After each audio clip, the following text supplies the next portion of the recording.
Hey everybody, it is Saturday. So tonight I'm going to Bombshells, gonna watch the fights. There's a couple Australian guys that are fighting, got good records. One of them's got like 17 wins, 16 knockouts. I think he's got like one loss, two draws. Other guy's got 21 wins, 11 knockouts. He's got like three losses. You're right. He's taller. He's a lot taller, but he's older.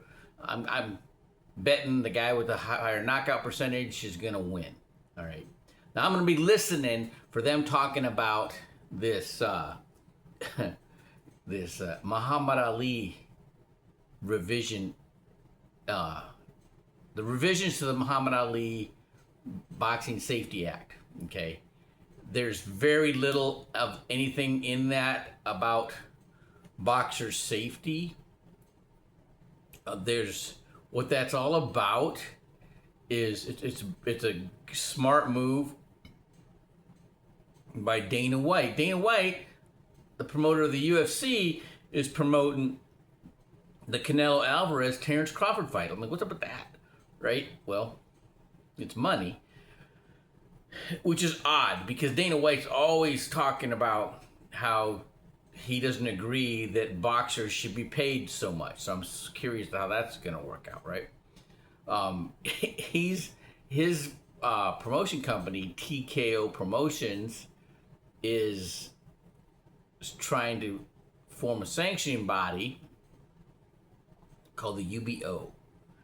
And they're going to do a tournament just like he did with the UFC, right? And he wants a bill. There's really nothing except that his promotion company and his sanctioning body is going to be talked about by the U.S. government, by the U.S. Congress. It's a great promotion for him. He's not trying to do away with the WBA and the WBC and the WBO and the IBF and all the other sanctioning bodies.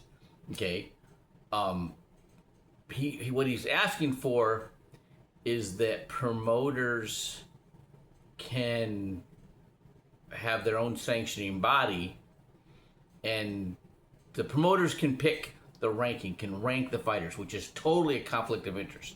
Now he's going to do it with in a tournament style, so the fighters has it in their own hands to get themselves ranked by winning, and they'll move up the bracket. That's perfectly fine, right? But this is really just a gimmick to get the name of this sanctioning body out there in the tournament he's doing out there,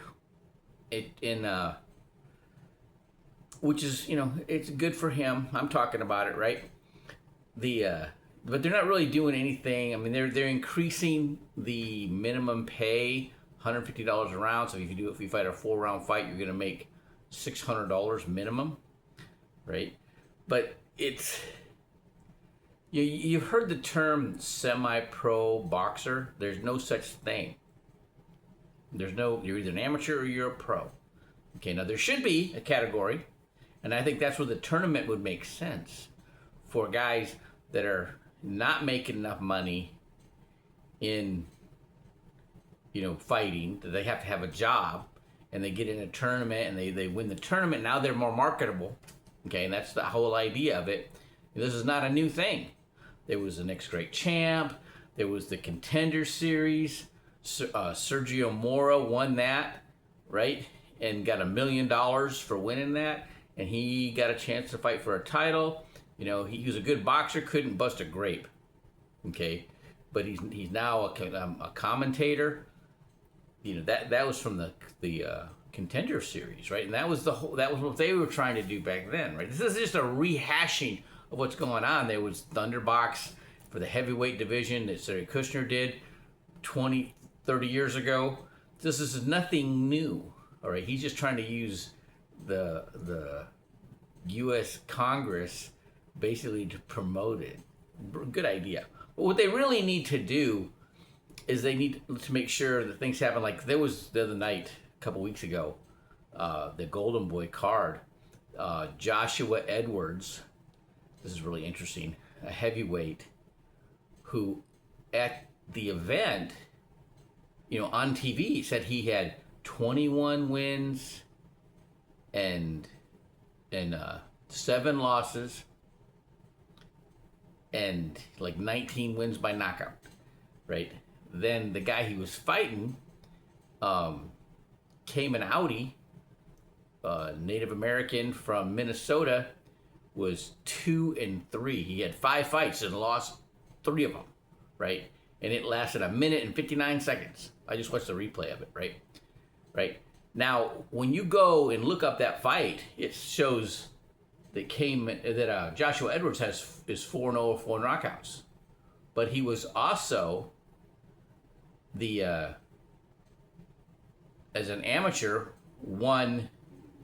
Been fighting since he was 4 years old. The commentator says it on the video. He's been boxing since he was 4 years old, fighting a guy that just started boxing a year ago, right? That's criminal. That should have never happened. Now you look at it. There's 2 profiles on BoxRec for Joshua Edwards. One says he's like 19-6. Okay, another one's 4-0. Same picture. It's the same dude, right? So, you can't trust anybody. Isn't that terrible? That's terrible. They're manipulating all the time. Even the BoxRec, right? The problem is so many of the sanctioning bodies they're influenced, and what do I mean by that, right? By powerful promoters, and to move their fighters up, right? In the rankings to get a title shot where they can make them money. Okay, a lot of promoters, that's what they do, man. They're having these shows. They lose money on the shows because they're looking for the guy.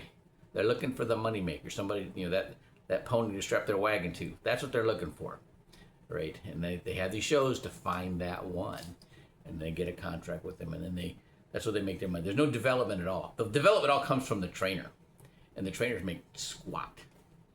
So anyways, I'll let you know how it goes tonight. But that's my thoughts on the revisions to the Muhammad Ali Boxing Safety Act. It's just a gimmick, but it could be more.